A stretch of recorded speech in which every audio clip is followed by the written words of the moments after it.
So hello aspirant, welcome to my YouTube channel Gen Z aspirant. So कैसे हैं आप लोग? होप करता हूं आप सब बढ़िया ही होंगे। सो आज के वीडियो में हम बात करने वाले हैं RRC group D, railway group D की एग्ज़ाम फॉर्म के बारे में कि उसको कैसे फिल करना है।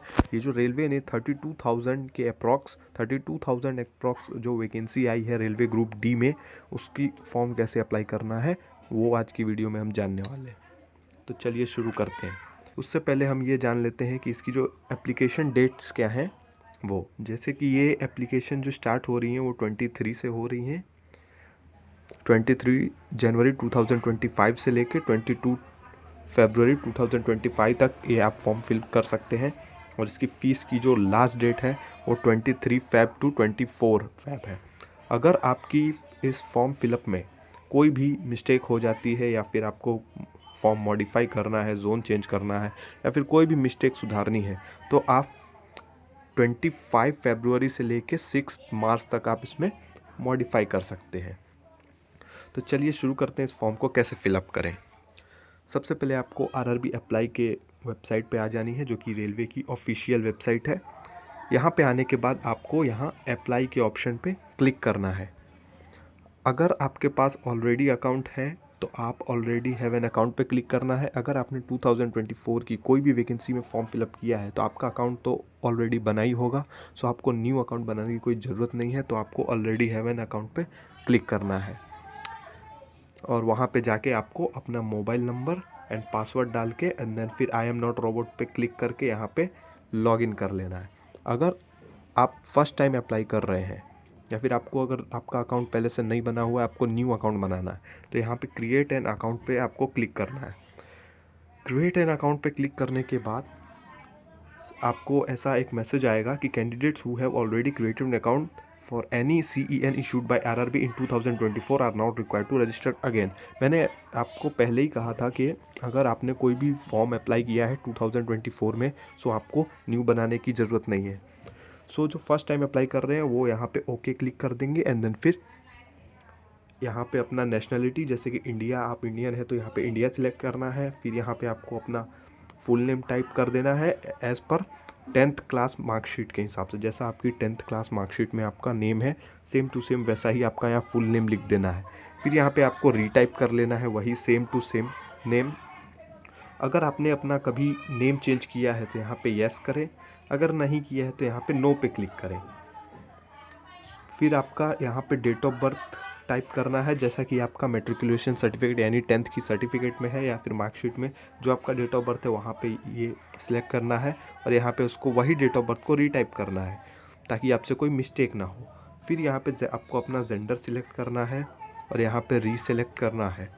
देन फिर उसके बाद आपका फादर्स नेम, यहाँ पे आपका फादर्स नेम लिखना है, जैसा कि आपकी 10th की मार्कशीट या सर्टिफिकेट में आपका जो फादर्स नेम का है सेम टू सेम वैसा ही यहाँ लिखना है। फिर यहाँ पे आपको अपना फादर्स नेम रीटाइप करना है। यहाँ पे आपको अपना मदर्स नेम, आपकी माता जी का नाम यहाँ लिखना है और यहाँ पे फिर रीटाइप करना है। फिर यहाँ पे आप अपना ईमेल एड्रेस यहाँ टाइप करके फिर यहाँ पे जनरेट ईमेल OTP क्लिक कर देना है और यहाँ पे मोबाइल नंबर डाल के फिर यहाँ पे मोबाइल OTP जनरेट कर देना है।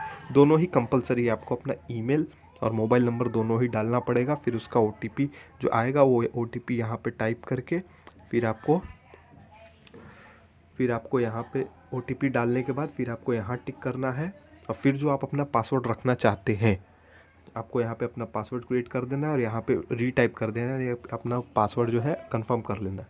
फिर यहाँ पे आई एम नॉट रोबोट पे क्लिक करके देन फिर आपको प्रीव्यू एंड क्रिएट अकाउंट पे क्लिक कर देना है। जब आप अपना अकाउंट्स बना लेंगे तब आपको ऐसा स्क्रीन शो होगा। फिर यहाँ पे आप अपना मोबाइल नंबर और अपना पासवर्ड डाल के फिर आई एम नॉट रोबोट पे क्लिक करने के बाद यहाँ लॉगिन पे क्लिक कर देना है।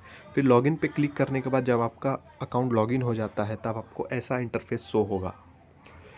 इसमें अभी करंटली 2 पोस्ट पे अप्लाई हो रहे हैं, लेकिन आपको यहाँ CEN 08-2024 वाले पे क्लिक करना है जो कि लेवल 1 यानी ग्रुप डी की जो वैकेंसी है उस पर क्लिक करना है। फिर यहाँ पे ओपनिंग डेट लिखा हुआ है और यहाँ क्लोजिंग डेट लिखा हुआ है। सो आप इसका ध्यान रखिएगा और यहाँ पे आपको अपनी आरआरबी, यानी जिस आरआरबी से आप अप्लाई करना चाहते हैं वहाँ पे आपको ये आरआरबी अपनी सिलेक्ट कर लेनी है। जैसे कोई अजमेर से करता है, कोई गोरखपुर से करता है, कोई मुंबई से करना चाहता है, या फिर कोई चेन्नई से करना चाहता है, वो अपना आरआरबी यहाँ सिलेक्ट कर सकते हैं। और उसके बाद यहाँ पे क्लिक कर देना है कि I am not currently debarred by any RRB और आरआरसी, यानी कि आपको कोई भी एग्ज़ाम से डिबार्ड नहीं किया है, वो आपको यहाँ पे सिलेक्ट करके फिर आपको यहाँ नेक्स्ट पे क्लिक कर देना है। आपको नेक्स्ट पे क्लिक करने के बाद ऐसा इंटरफेस शो होगा। यहाँ पे आपने जो पहले जो इन्फॉर्मेशन दी होगी वो ऑटोमेटिक इसमें फैच कर लिया जाएगा, यानी कि ऑटोमेटिक यहाँ पे टाइप हो चुका होगा। फिर आपको कुछ इन्फॉर्मेशन इसमें देनी होगी, जैसे कि आपकी कम्युनिटी है वो सिलेक्ट करनी होगी। आप जनरल से आते हैं, ईडब्ल्यूएस से आते हैं, ओबीसी से आते हैं, या फिर एससी एसटी से आते हैं।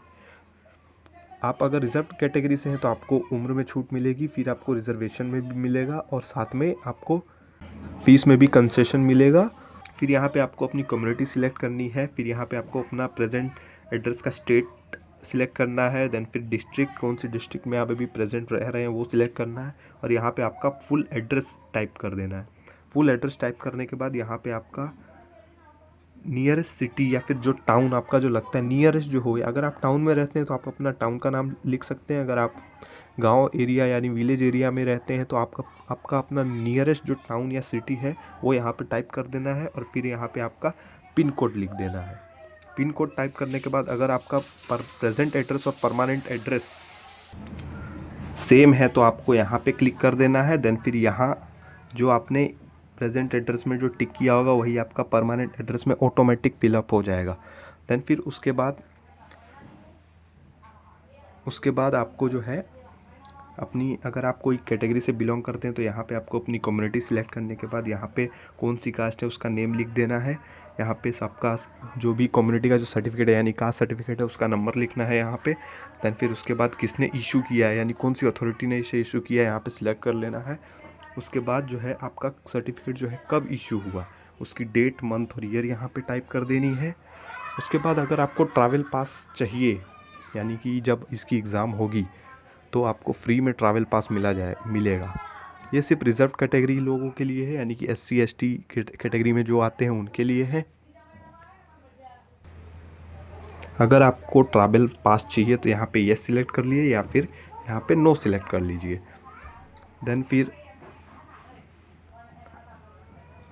देन फिर नेक्स्ट आप करेंगे तो आपको इंटरफेस शो होगा। यहाँ पे अगर आप एक्स सर्विसमैन है तो यहाँ पे यस या नो करिए, और अगर आप फिज़िकली डिसेबल्ड है यानी कि person with benchmark disease PWBD यानी कि अगर कोई डिसेबल पर्सन है वो यहाँ पे यस सिलेक्ट कर लिए, अगर आप नहीं है तो यहाँ पे नो सिलेक्ट कर लिए।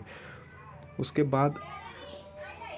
बाद जो आपको है, अगर आप EBC सर्टिफिकेट होल्डर है तो यहाँ पे यस करिए या नो करिए। EBC मतलब अगर आपकी फैमिली की जो इनकम है पर ईयर जो 50,000 से कम है तो आप, या फिर अगर आप BPL कार्ड होल्डर हैं तो आप EBC कैटेगरी में आते हैं। और अगर आप EBC सर्टिफिकेट होल्डर हैं तो यहाँ पे यस करिए वरना नो कर दीजिए। देन फिर अगर आप रेलवे में ऑलरेडी सर्व कर रहे हैं या फिर ऑलरेडी जॉब में है रेलवेज में, अगर आपके रेलवे के एम्प्लॉय हैं तो यहाँ पे यस करिए, अगर आप नहीं है तो नो सिलेक्ट कर लीजिए। और अगर आप रेलवे के अलावा अगर किसी डिपार्टमेंट या ऑर्गेनाइजेशन में आप करंट में जो जॉब कर रहे हैं तो यहाँ आपको सिलेक्ट करना है, अगर नहीं कर रहे हैं तो नॉट एप्लीकेबल पे सिलेक्ट कर देना है। फिर यहाँ पे आपको जैसे कि आप अगर 500 फीस इसमें, जैसे जनरल कैटेगरी वालों के लिए 500 फीस है तो उसमें से अगर आप फर्स्ट CBT देते हैं तो आपको 400 फीस जो है रिफ़ंड हो जाएगी। अगर आप SC ST से हैं तो आपको 250 फीस पेमेंट करना है। अगर आप CBT 1 इसका दे देते हैं, यानी कि एक ही CBT होता है वैसे तो RRB ग्रुप D में, बट आपका अगर इसकी एग्ज़ाम देते हैं तो आपको 250 के पूरे 250 आपको रिफ़ंड मिल जाने हैं। और वही रिफ़ंड लेने के लिए आपको अपना अकाउंट डिटेल्स यहाँ डालना है। यहाँ पे सबसे पहले आपको डालना है अकाउंट होल्डर नेम। मैंने हाइड करके रखा है क्योंकि ये एक प्राइवेसी के लिए यहाँ पे हाइड करके रखा हुआ है। यहाँ पे आपको अपना अकाउंट होल्डर नेम यानी अकाउंट नेम डाल लेना है। फिर यहाँ पे बैंक अकाउंट नंबर यानी यहाँ पे अपना बैंक अकाउंट का नंबर डालना है। फिर वापस से यहाँ पे बैंक अकाउंट का नंबर डालना है ताकि आपसे कोई मिस्टेक ना हो। यहाँ पे फिर आपका बैंक का IFSC कोड टाइप करना है। फिर यहाँ पे जो आपका जो बैंक का नेम है वो यहाँ पे आ जाएगा, और जो बैंक का जो एड्रेस है वो ऑटोमेटिक यहाँ पे फैच हो जाएगा, ऑटोमेटिक टाइप हो जाएगा। फिर आपको यहाँ पे सेव करना है और देन फिर नेक्स्ट करना है। उसके बाद जो आपको इंटरफेस शो होगा वो आपका होगा एजुकेशन क्वालिफ़िकेशन का, जिसमें कि आपको मिनिमम 10th पास होना चाहिए। अगर 10th पास हैं आप, या फिर अगर उसके अलावा आपने किसी भी ट्रेड से ITI किया हो, या फिर किसी भी ट्रेड से आपने अगर अप्रेंटिसशिप किया हो, तो आप यहाँ पे अपनी एजुकेशन जो क्वालिफ़िकेशन है उसकी डिटेल्स डाल सकते हैं। यहाँ तो मिनिमम वैसे 10th पास अप्लाई कर सकते हैं, मतलब मिनिमम एजुकेशन क्वालिफ़िकेशन जो है वो 10th पास है। अगर आप मिनिमम 10th पास भी हैं तो इसमें आप अप्लाई कर सकते हैं। यहाँ आपको अपनी 10th की डिटेल्स डालनी है, जैसे कि यहाँ पे आप क्वालिफ़िकेशन यहाँ सिलेक्ट करने के बाद आपको मैट्रिकुलेशन सिलेक्ट करना है। उसके बाद अपना रोल नंबर डालना है। रोल नंबर के बाद सर्टिफिकेट जो है 10th का जो सर्टिफिकेट उसका सीरियल नंबर डालना है।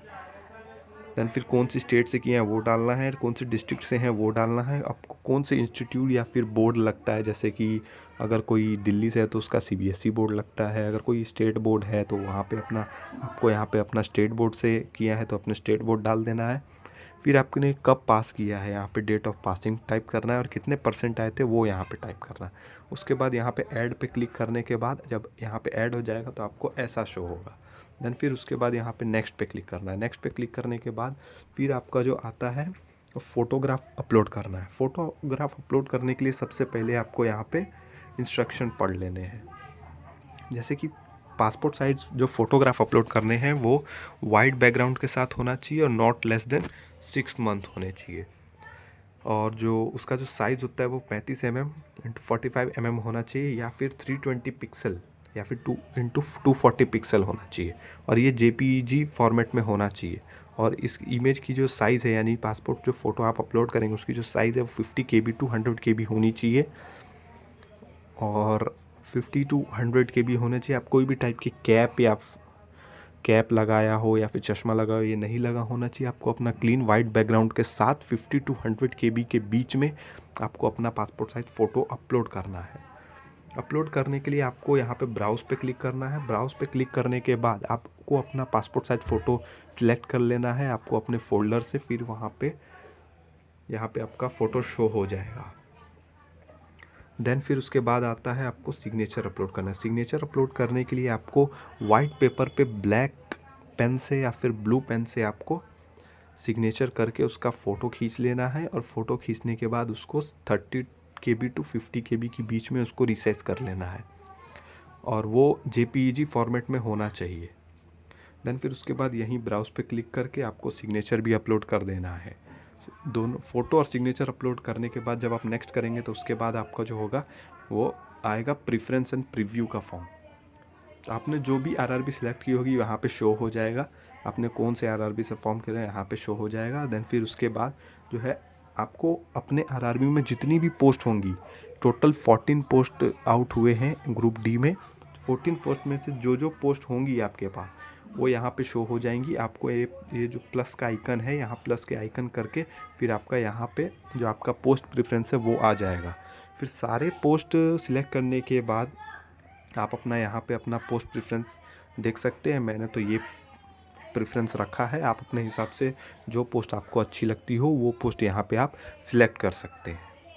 देन फिर पोस्ट प्रेफरेंस डालने के बाद जो है आपको यहाँ पे चेक बॉक्स पे क्लिक कर देना है, ये वाले चेक बॉक्स पे और ये वाले चेक बॉक्स पे भी आपको क्लिक करने के बाद आप किस प्लेस से जो फॉर्म फिलअप कर रहे हैं वो प्लेस का नाम इस बॉक्स में टाइप कर देना है। यहाँ पे जो डेट आ जाएगी वो ऑटोमेटिक डेट आ जाएगी। आपको यहाँ पे प्लेस टाइप करने के बाद जो है आपको यहाँ सेव कर देना है, और सेव पे क्लिक करने के बाद आपको एक बार प्रीव्यू एप्लीकेशन कर लेना है, यानी कि आपको अपना पूरा फॉर्म देख लेना है कहीं कोई गलती तो नहीं होगी।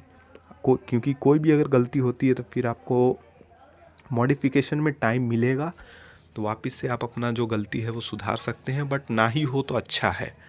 फिर आपको प्रीव्यू एप्लीकेशन पे क्लिक करने के बाद आपको अपना पूरा फॉर्म चेक कर लेना है, और अपना जो पोस्ट प्रेफरेंस है वो भी चेक कर लेना है। ये सब कुछ चेक करने के बाद ये सारे डिक्लेरेशन देख लेने हैं। फिर यहाँ पे I have rechecked the about details and found correct पे आपको जो है टिक कर देना है। देन फिर आपको यहाँ पे सबमिट कर देना है। आपको ये ध्यान रखना है कि आपकी फॉर्म फिलअप में कोई गलती तो नहीं होगी। ये सबमिट करने के बाद जो है आपका फॉर्म सबमिट हो जाएगा, और फिर इसके बाद जो है आप उसमें कुछ भी चेंजेस नहीं कर सकते हैं। फिर सबमिट करने के बाद जो है फिर आता है आपका फ़ीस पेमेंट करने का। फ़ीस पेमेंट करने के लिए आपको, जैसे अगर कोई कैटेगरी से बिलोंग करता है या फिर कोई SC ST से या फिर अगर कोई फीमेल है तो उसको 250 पेमेंट करना होगा। अगर आप जनरल EWS से या OBC से, जनरल EWS OBC से अगर आप बिलोंग करते हो आपको 500 पेमेंट करना है। फिर ये SBI पे विथ SBI पे आपको क्लिक कर देना है। फिर आपको अपना जैसे क्रेडिट कार्ड डेबिट कार्ड से पेमेंट करना हो या फिर UPI से पेमेंट करना हो, जिससे आप चाहें उससे आप पेमेंट कर सकते हैं। देन फिर पेमेंट करने के बाद आपको पेमेंट रिसीट और एप्लीकेशन फॉर्म डाउनलोड कर देना है। सो इतना ईजी प्रोसेस था ग्रुप डी का फॉर्म फिलअप करने के लिए, जिसमें कि 32,000 के करीब जो पोस्ट आई हैं। और इसमें तो बहुत सारे, मतलब ये अगर 6 साल बाद आई हैं तो इसमें तो फॉर्म फिलअप बहुत ज़्यादा होगा। सो उससे डरना ही नहीं है। वैसे तो हमको एक सीट चाहिए। सो आपको वीडियो कैसा लगा आप कमेंट करिए, और आपने कौन से जोन से फॉर्म फिलअप किया है वो भी कमेंट करिएगा, और आप कहाँ से बिलोंग करते हैं ये भी कमेंट करिएगा। Thank you.